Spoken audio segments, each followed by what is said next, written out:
Ideas. How many of you aspire to work in government? Is that another question? Come on. Don't rate anybody? You fall into government, actually, generally.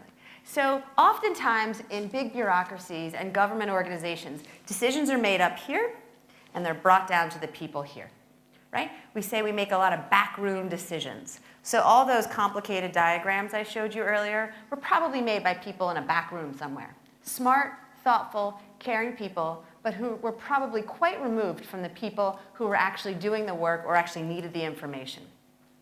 So really what we do in the iZone, or our whole idea is we want new ideas for change in schools, but we want them to come from the schools rather than come from us. And so the work that we do is to try and support that complete shift in thinking. We need to personalize our schools, and the best people with the ideas to do that are the people in the schools themselves. I mean, the kids, the teachers, the principals, the parents, everybody. And so in order to do that, though, we know that we need ideas. We need ideas for schools. We need ideas for policy. We need to think different about these rules and these regulations. Some of them have a great place. They matter. We have lots of rules in New York City and across the country on standardization of testing. We're a very big testing culture, as is Hong Kong. We put a lot of emphasis on the test for a student. But we don't put all of the emphasis on there. But we need to think differently about the rules that apply to all these students when all these students are very different. We also need to think very differently about how we sort of work with the marketplace. And by the marketplace, I mean ed tech entrepreneurs, philanthropic organizations, and companies who can sort of help us. A colleague of mine often says that not all the smartest people work in the Department of Education, contrary to what the department thinks.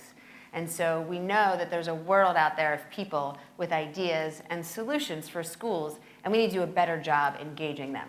So we need new ideas, but we also need new processes.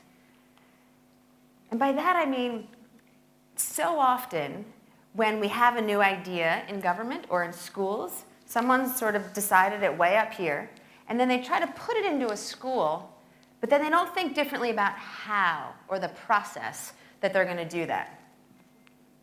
Does that say thank you because 15 minutes is up? Someone tell me. Does it? No. Uh-oh. Check it out. We're going to go fast, but we can only go fast if the click. I get 2 minutes for the clicker.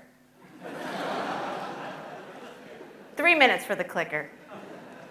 So I'm going to speed through this, but I got 3 minutes. Can you put 3 minutes on the clock, please? Okay. So we want to work with schools to make change. We don't want to make the changes for them. So what we do is we go through a bunch of design processes to bring schools with us, to go through processes for surfacing new ideas to change their schools. I am going to try and go faster.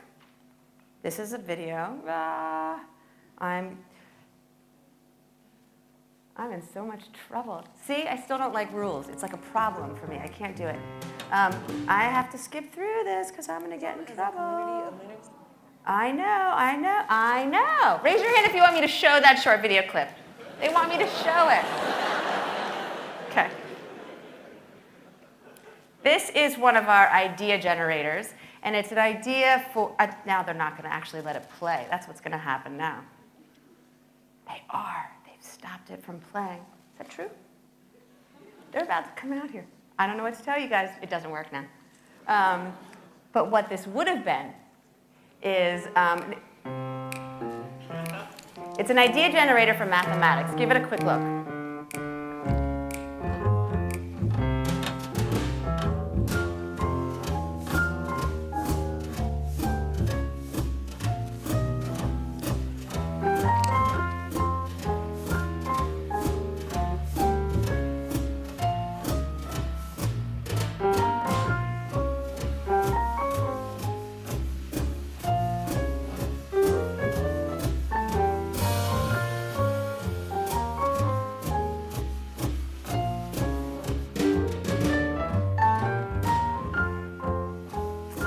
Talk through this a bit very quickly. This is an idea for how we can better support students in mathematics. Instead of us writing a new curriculum or making the decisions for the schools, we brought a bunch of people together and said, tell us what your ideas are.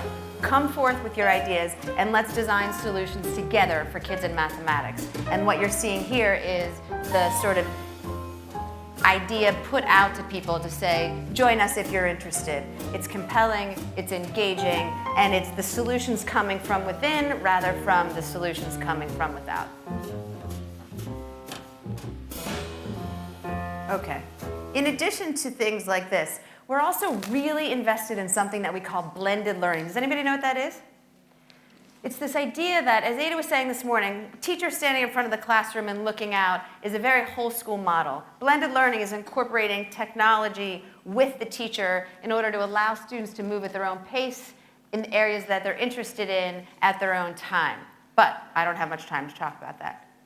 So we're going to skip measurement and we're going to go right to the end because I'm in so much trouble. This is a 30-second video of a student in one of our schools. Check it out. Basically just enhancing the individual education of every student. It gives us students like a bigger role in our community. It empowers us. It gives us the feeling that, you know, our voices really do matter. They're not just saying it, because if we get together and we say that we want to see a certain thing happen in our school, then it is possible. And we can see that through iZone. I feel like my education is greatly personalized now.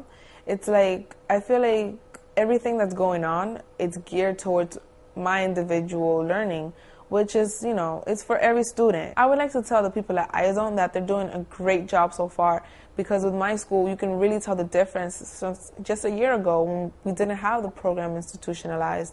And I just hope that they continue to do this, not just for our school, but for New York City public schools all over the city, because it's just great. And I can't find a reason why any school shouldn't have this program in their school. So here's the thing. You all have the ability to make a difference, and you all have the ability to make change. But change has to be something that you actually believe in. Make it your life, make it your focus, whether you really go into education or government or something else, which is all fair. You are the global citizens of tomorrow, and so we need you to actually believe that change is possible. Never, ever settle for the status quo. Thank you.